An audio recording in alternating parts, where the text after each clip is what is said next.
Cal Newman's Deep Work reminded me of the 1897 work of fiction by Bram Stoker, Dracula. I remember getting to the end of Dracula. I was on a run in the woods. It was spooky. And I remember thinking, like, why didn't anyone tell me how good this book is? And then I was like, they did, you dummy. It's Dracula. It's a classic. That's how I feel about Deep Work. Much like with Essentialism, at the time it came out, I didn't feel like I had control over my day enough to be able to tell like bosses and stuff like, hey, I got nothing at this time of day. Don't bother me.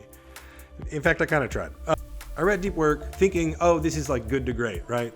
Or 10 Habits of Highly Effective People, whatever it is. And sure, yeah, it's totally like a zeitgeist book of the time. At the time, I didn't feel like I had enough control over my time at work to really, I thought I would just be mad if I read it. Cal Newport basically tells us what we know. You can't multitask.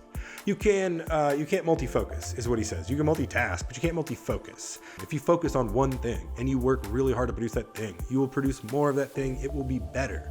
So one thing Deep Work did a good job of is it talked about how to make your business environment the most conducive to you, right? It's like, you're the one working here. What is the best way that you can get the most work done? It kind of reminds me of the housekeeping book we're going to talk about, How to Keep House While Drowning. And it sort of helped me connect that housekeeping book's principles to the business world, and more specifically to my business. It's mine, right? Like, I have to pay taxes. So I get to be the one who says like, hey, we're going to be flexible about these things, or we're not going to be flexible about those things, or email doesn't happen in the morning, or we don't do notifications.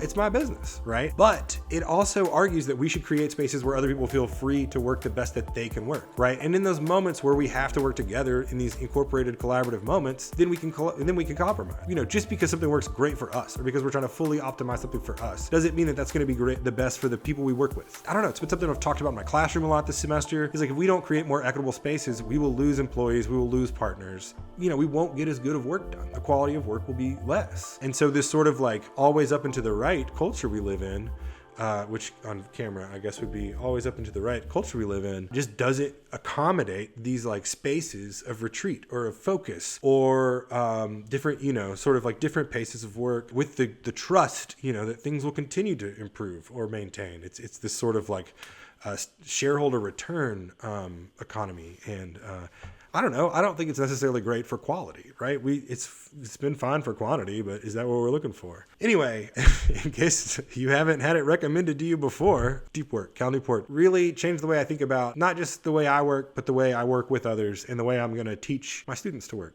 I hope that you get to read or have read and enjoyed these books. Let me know if you have. And also let me know what books have really influenced the way you do business or approach your craft.